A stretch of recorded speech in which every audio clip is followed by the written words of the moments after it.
Estás escuchando el podcast Dios no está callado. Acompáñanos a aprender de Jesús a través del Evangelio de Juan. Hola, hello. Qué bueno poder acompañarles nuevamente en los estudios que hemos traído del Evangelio de Juan. Si te diste cuenta, tuvimos un par de semanas en receso. Nuestro último episodio fue el último episodio de la primera temporada de estos estudios. Y este es el primer episodio de la temporada 2 del Evangelio de Juan. Acompáñame a leer el capítulo 6 del Evangelio de Juan para comenzar con el estudio desde donde nos quedamos. Leo para ti. Después de esto, Jesús fue al otro lado del mar de Galilea, el de Tiberias, y le seguía gran multitud, porque veían las señales que hacía en los enfermos. Jesús subió al monte y se sentó allí con sus discípulos, y estaba cerca la Pascua. Este capítulo 6 nos comienza diciendo que había un número grande de personas siguiendo a Jesús. Juan, el autor de este evangelio, nos dice la razón por la que le seguían. Y es que estas personas habían visto las señales que Jesús hacía en los enfermos. Por otra parte, la celebración de la Pascua estaba cerca. Recordemos que la Pascua era una conmemoración de la liberación de la esclavitud en Egipto. En estos días, muy probablemente, los pensamientos de los judíos giraban en torno a la pregunta: ¿cuándo quedaremos libres de la esclavitud de Roma? Mira, continúo en este relato, en el versículo 5 dice: Jesús alzó los ojos y vio que venía a él una gran multitud. Lejos de considerarlos como un motivo de molestia inconveniente, leemos que Jesús le dice a Felipe: ¿de dónde compraremos pan para que coman estas personas? La razón de esta pregunta se da en el siguiente versículo, en el 6. Pero esto decía para probarle, porque él sabía lo que había de hacer. El Señor quería dar una oportunidad a Felipe para revelar lo que había en su corazón. El propósito de la pregunta no era obtener información acerca de dónde se podría comprar pan, ni tampoco representaba esta pregunta que el Señor no sabía qué hacer, pues leemos: Él sabía lo que había de hacer. Mira lo que dice Felipe en el versículo 7. Él responde: 200 denarios de pan no bastarían para que cada uno de ellos tomase un poco. Si Jesús quería probar a Felipe, vemos aquí a un Felipe que contempla la enorme multitud que se aproxima. Inmediatamente empieza a hacer cálculos. Me lo imagino haciendo números mentales, contando con los dedos, quizás agachándose en el suelo, haciendo en el polvo alguna operación matemática. Finalmente Felipe responde que a su parecer 200 denarios de pan no bastarían para que cada uno de ellos tomase un poco. Mira, no nos vamos a meter a profundidad en el denario, tú lo puedes leer en otras referencias, por ejemplo en Mateo capítulo 20, como los versículos 2, 9 y 13, pero el denario, para que puedas hacerte una idea, representa el salario que se pagaba a un obrero por un día de trabajo.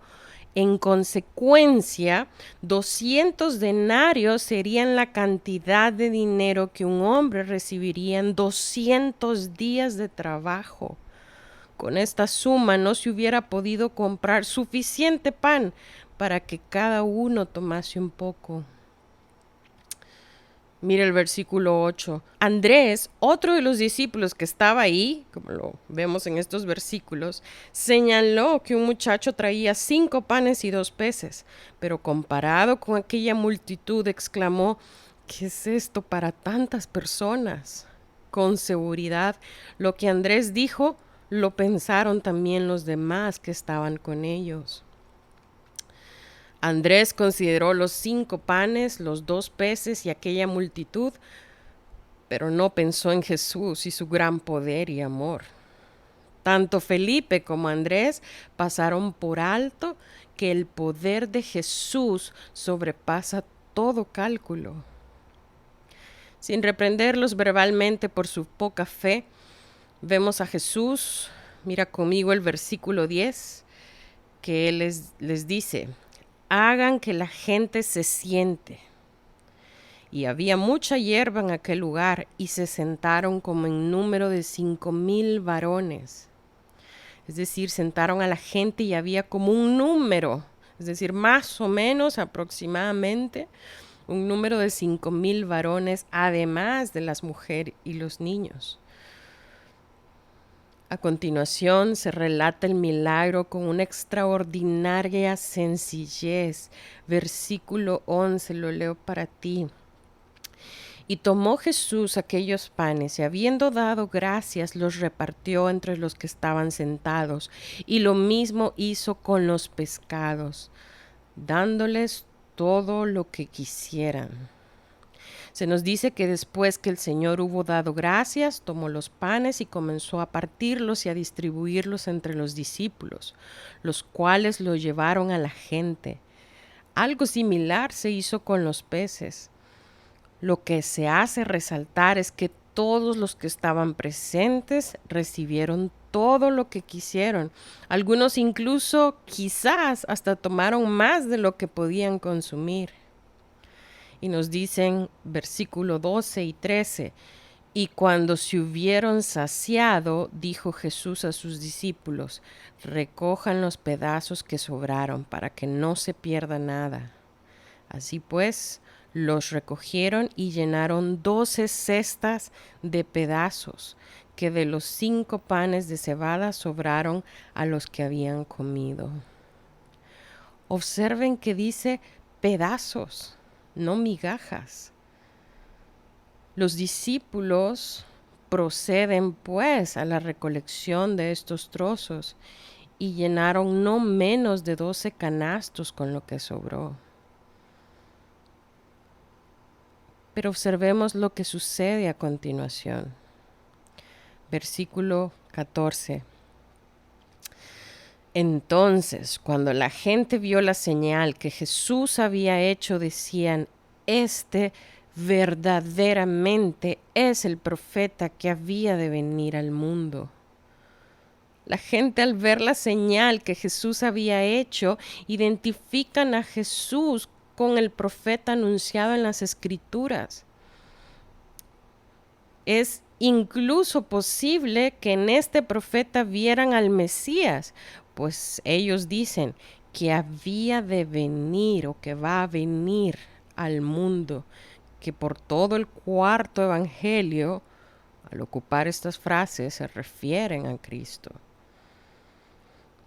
¿Qué sucede entonces a continuación? Mira versículo 15.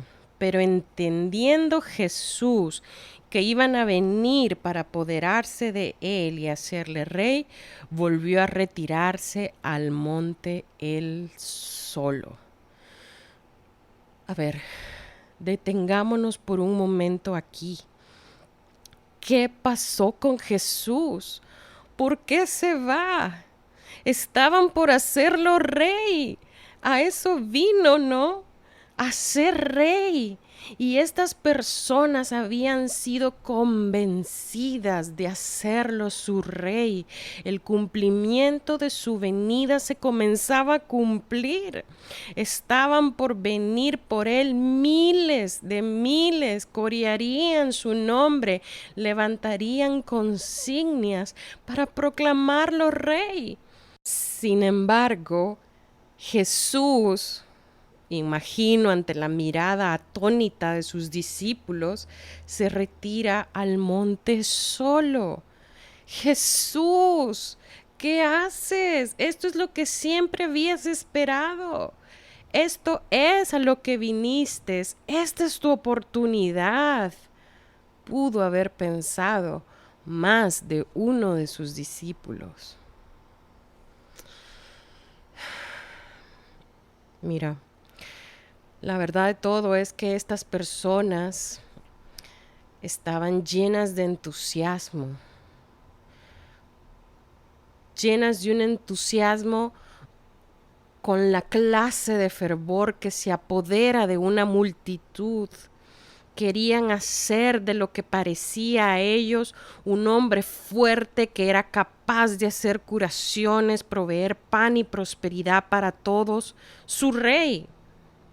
Quizás hasta estaban dispuestos a obligarlo a ir con ellos para, una vez llegados a la ciudad santa, coronarlo rey, sacudir el yugo romano y establecer el reino de Dios en la tierra.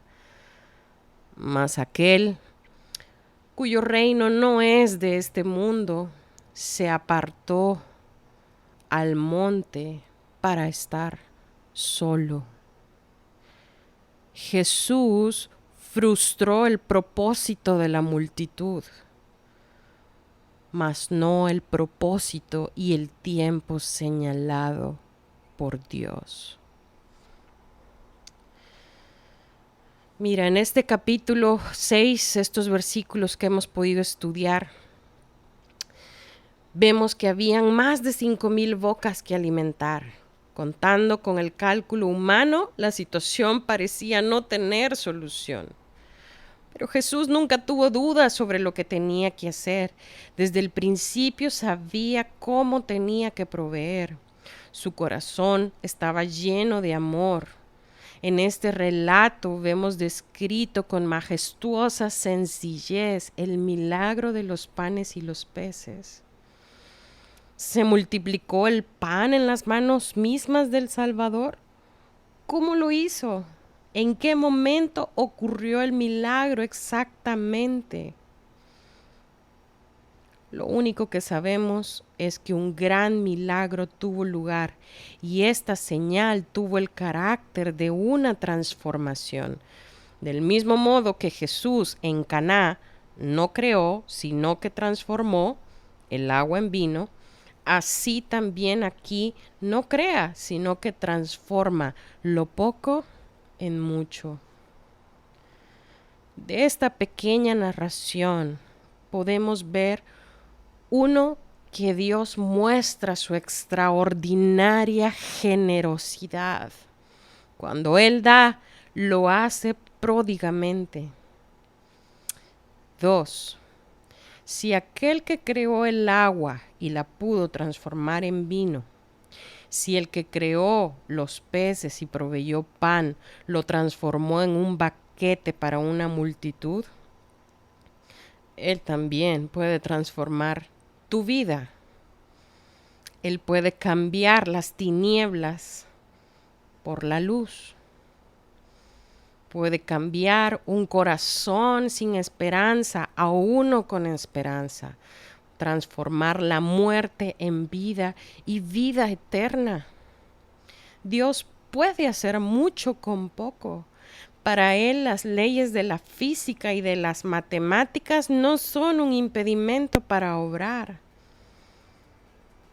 Pero tú que nos escuchas, al acercarte a Dios, ¿qué encontrará Él en tu vida? Entusiasmo efervescente como la clase de fervor que se apodera de una multitud. Una persona asombrada con la capacidad de este Dios de sanar, proveer pan y prosperidad. Verás en Él un aliado más para establecer tu propio reino. Jesús es el Rey de Reyes y Señor de Señores. Es importante que al acercarte a Él lo hagas con un corazón dispuesto a renunciar, a seguir siendo tu propio Rey y Señor. Gracias por escucharnos. Para más información sobre este ministerio, puedes entrar a www.noestacallado.com. También puedes encontrarnos en Facebook, Instagram y YouTube.